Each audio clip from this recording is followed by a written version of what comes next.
Bom dia, amigos concurseiros, tudo bem? Sou o professor Ítalo, estarei auxiliando vocês nessa árdua vida de concurseiro.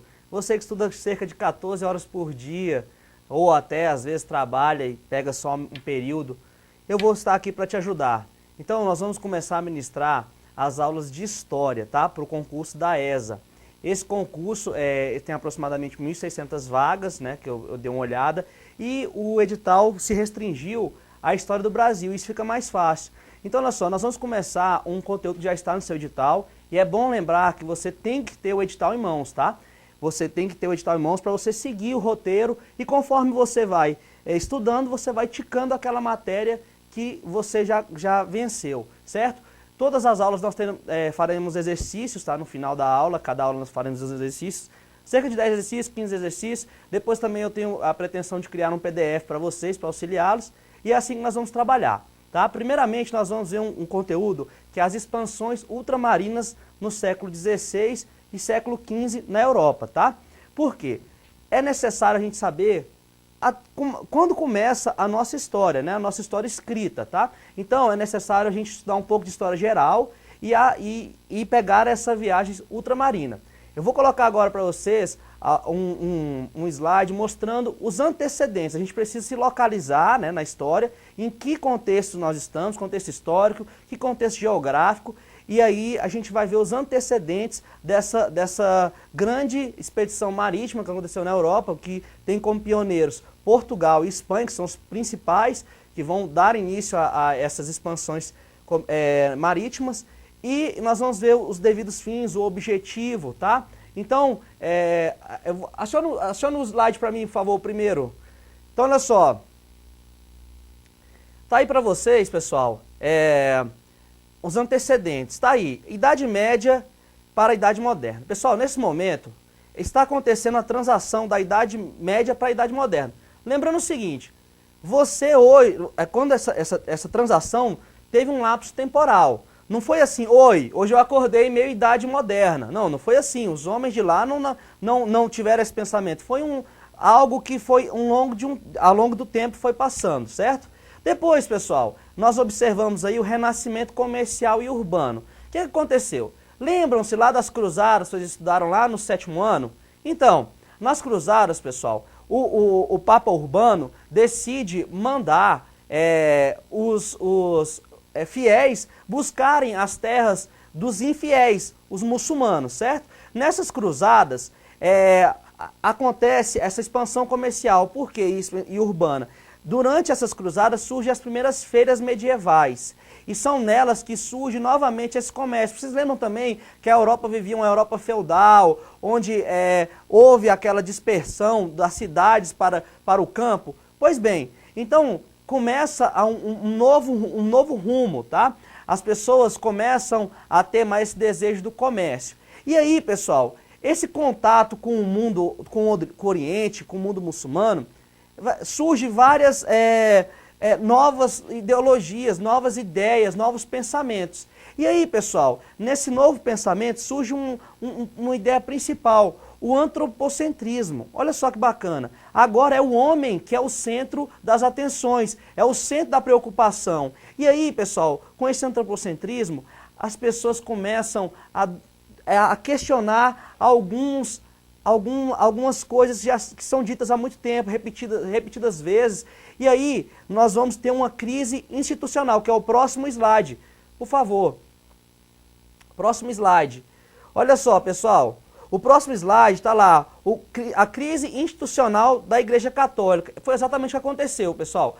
A Igreja Católica começou a ser questionada pelos seus fiéis. E isso, né, leva as pessoas começarem a questionar, a falar, ué, mas por que é dessa forma? Por que esse dogma é assim? Então, pessoal, surge também esse novo pensamento, tá? Então, olha só, por último, nós vamos ver aí o advento das relações capitalistas. Lembrando, pessoal, esse capitalismo não é o complexo que a gente costuma ver hoje, tá? É um capitalismo primitivo, tá? Que está começando, o chamado mercantilismo, tá? Esse mercantilismo nós vamos falar mais para frente, quais suas características, seus objetivos, tá? Bem detalhado. Então, a gente se pergunta, né? Voltando aqui, olha só, pense bem, Por que eu, Ítalo, sairia lá, eu era um mercador português, por que eu sairia da minha casa para enfrentar, por exemplo, o Oceano Atlântico, que era chamado Mar das Tormentas, né? Com o risco de ser atacado por serpentes marinhas, ventos desfavoráveis que podiam me jogar para longe, eu morrer de fome na beira-mar. E olha só, então com risco de ter sereias. Então, pessoal, esses medos atormentavam o homem da época. Mas olha só, com esses novos pensamentos que eu acabei de falar para você, surge a ideia de conhecer o desconhecido, esse desafio. E outro ponto importante que eu falei aí das relações capitalistas. Então, o mercado também começa a crescer. Há uma necessidade de exportar mais, por exemplo. E neste momento aqui, pessoal, vocês têm que lembrar que quem domina toda a região do Mar Mediterrâneo são os italianos, tá? Então, nesse momento, surge nas outras nações essa vontade de chegar até o outro centro comercial, as Índias, contornando ali o continente africano, tá? Então, bacana. Esse é o primeiro ponto, tá? Mas para entender como nós chegamos até a história do Brasil e sobre as grandes navegações, é necessário que a gente veja primeiro como se formou o estado de Portugal. Vai estar no próximo slide.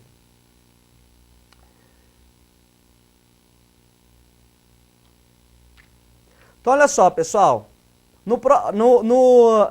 nesse agora, nós vamos ver que a história de Portugal se determina o seguinte, olha só, do século V, as terras onde fica localizado Portugal pertencia ao Império Romano. Do século V ao século VII, pertencia ao reino visigótico, tá? Os chamados bárbaros pelos romanos. E do século VII ao século X, pertenciam aos muçulmanos, tá? Então, olha só, nós vamos mais um slide aí, olha aqui.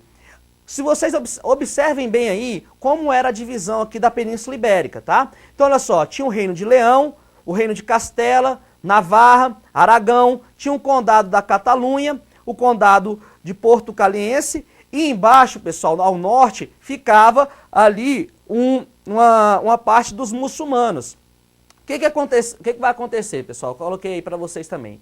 O rei Afonso, que era o rei de Leão, convocou um cavaleiro chamado Afonso de Borgonha. Ele, pessoal, vai ser o responsável por auxiliar o rei de Leão a expulsar das terras da Península Ibérica os muçulmanos. Tá? E olha só, o Henrique de Borgonha consegue ganhar essa batalha. Ele consegue expulsar os muçulmanos, tá? E aí o que acontece? Em forma de prêmio, em forma de reconhecimento do seu feito, o rei Afonso I oferecerá o condado de Porto Calense e, além disso, oferecerá a mão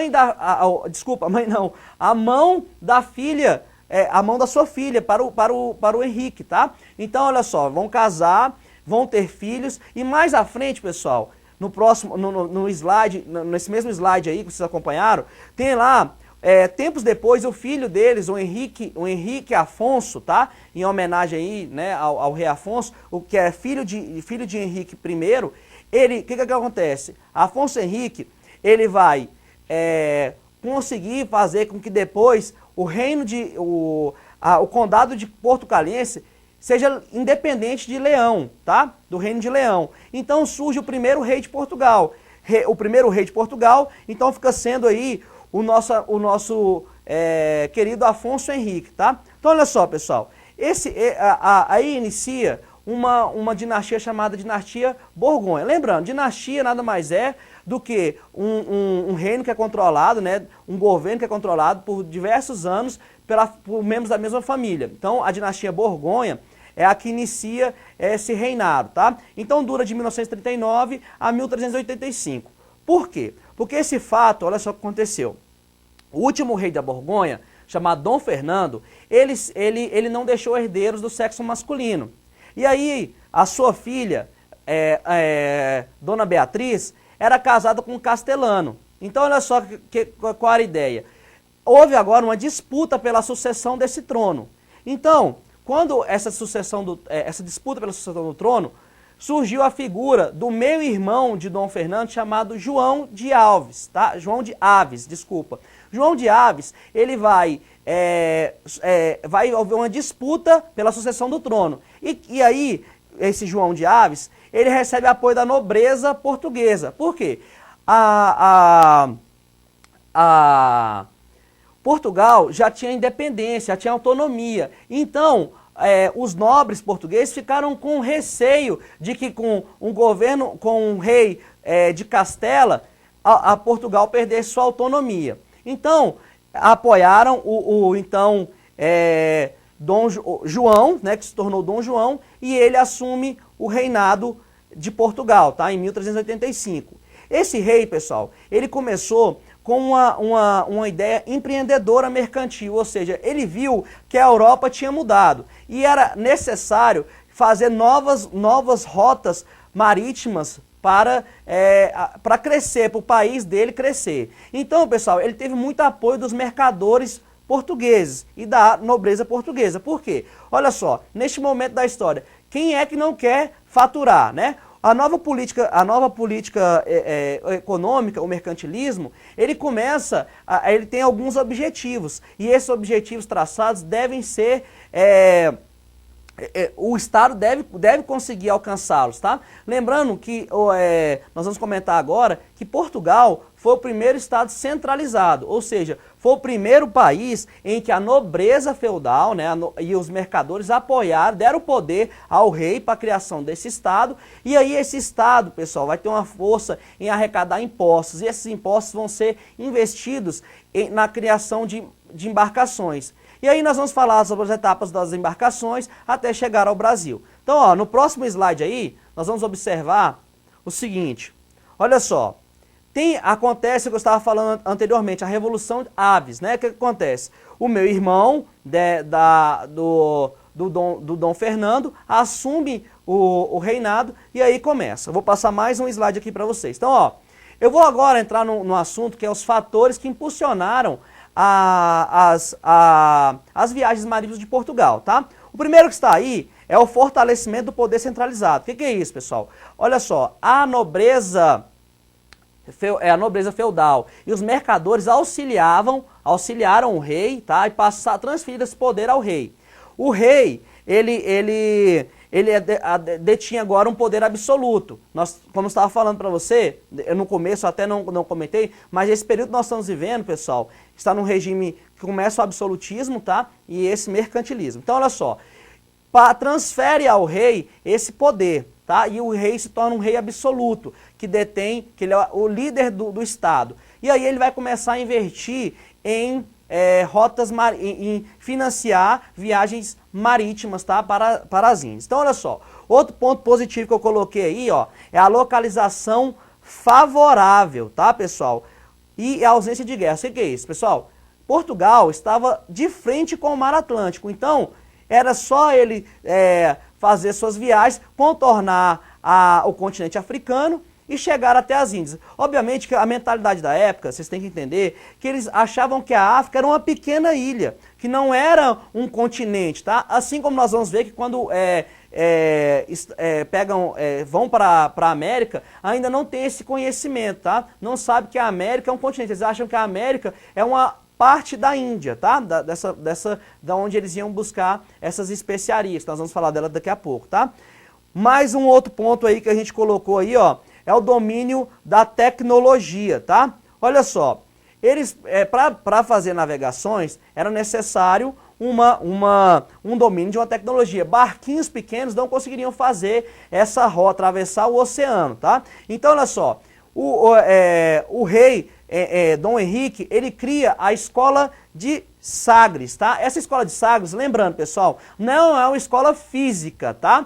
Ela é mais uma tendência de pensamentos da época, onde se reuniam navegantes, estudiosos dos mares, para chegar a uma conclusão e criar novos meios para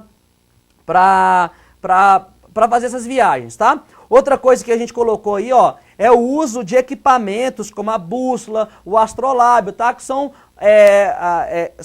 imprescindíveis para orientação no mar.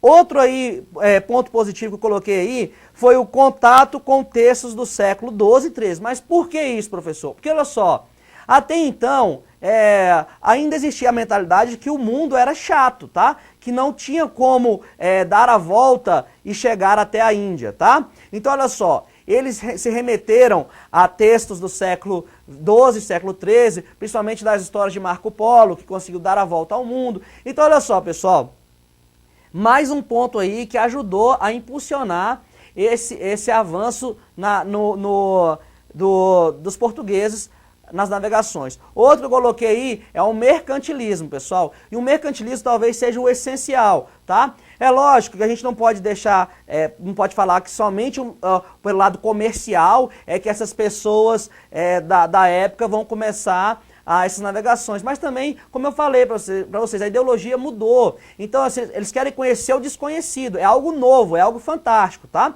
Então, ó, o mercantilismo, nós vamos falar como era esse sistema econômico, tá? Essa política econômica, um sistema não, é uma política econômica, tá? E nós vamos detalhar como funciona, tá? Então, ó, no próximo slide aí, vai estar as características do mercantilismo. Olha só, primeiramente aí, vai aparecer para vocês a balança comercial favorável.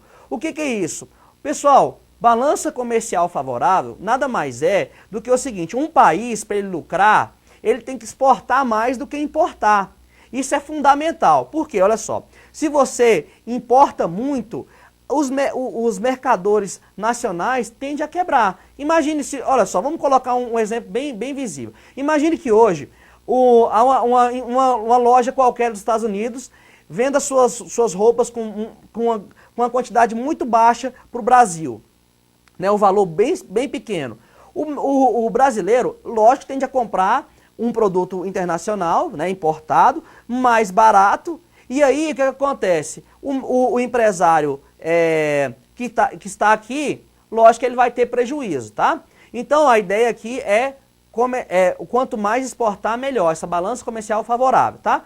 Outro aí que a gente colocou é o protecionismo, tá? O que é isso? É a criação das alfândegas, pessoal. Ou seja, é impedir que esse produto internacional venha e não pague imposto, tá? Então a ideia de alfândega é fazer com que o produto venha com um imposto maior, até para controlar essa balança. Outro que eu coloquei aí é o colonialismo, pessoal. Era uma ideia também de criar, né, colônias, ou seja, você vai até outros países e tenta colonizar, ou seja, transferir cultura ou até mesmo explorar aquela região, porque existe a divisão entre colônia de exploração e colônia de habitação. E por último, o metalismo, né? Era uma busca por metais preciosos, tá? Nessas regiões onde existia essa tendência a colonizar, tá? Então, ó, diante disso, pessoal, começa essa busca. E aí nós vamos falar as primeiras etapas, tá? Das navegações. Nós vamos falar a primeira, eu coloquei em um slide, nós vamos falar eu vou falar da primeira e as três principais, tá? Então a primeira aí que vocês estão acompanhando no slide aí, por favor. Em 1385 tem a conquista de Ceuta, tá? Que é um porto, um entreposto comercial muito importante, tá? Para a época. E aí Portugal consegue dominar esse entreposto. Depois nós vamos ter, pessoal, a chegada de Bartolomeu Dias ao Cabo das Tormentas. Ou seja, ele faz toda a costa africana e chega até o final. Hoje esse ponto, onde fica na África do Sul, ali mais embaixo da África do Sul, é chamado hoje Cabo da Boa Esperança, tá? E depois nós vamos ter outro navegante chamado Vasco da Gama, que ele vai conseguir contornar todo o litoral africano e chegar até o seu destino, Calicut, na Índia, tá? Então, pessoal, olha só, essas viagens começam a ter sucesso, tá? Então, olha só, e por final, né, nós vamos falar do Pedro Álvares Cabral, que em 1500 Pedro Álvares Cabral, auxiliado pelos outros navegantes, olha, navegue mais ao oeste para ver o que tem. E ele chegou lá no oeste e deu de cara com o Brasil, tá? Chegou hoje nas terras de chamado Porto Seguro, tá? Então, olha só, depois nós vamos ver ali que vai começar uma disputa agora entre Portugal e Espanha pelas essas navegações, porque a Espanha é uma outra grande navegadora. No entanto, em 1492, nós vamos ter a figura de Cristóvão Colombo, que chega até a Espanha, desculpa, até a América, tá? Lá nas ilhas do Caribe, chega naquela região. Pois bem, para finalizarmos, pessoal, só para vocês entenderem até a chegada no Brasil. Então, ó, começa essa disputa que eu acabei de falar para vocês, está no próximo slide aí, Espanha versus Portugal, tá? Espanha e Portugal começam a brigar entre si. Então, em 1493, eles vão até o Papa da época e vão entrar em um acordo. Olha, nós precisamos dividir essas novas terras que nós encontramos. Então, olha só, em 1493 tem o Tratado de Intercoetra, tá? Que, olha só, fica definido que 100 léguas do Cabo Verde ao leste pertence a Portugal e ao oeste fica a Espanha. E mais para frente, pessoal, em 1494, tem o conhecido Tratado de Tordesilhas, que esse você conhece bastante, esse você já viu diversas vezes nas aulas de História do 7º ano. E aí lá vai estar lá, Tratado de Tordesilhas, que foi um acordo em que Portugal e Espanha, né, Portugal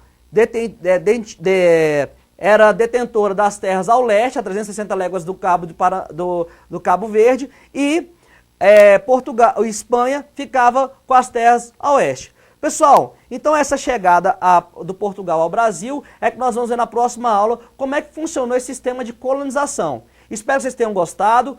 Muito obrigado. Valeu. Bons estudos.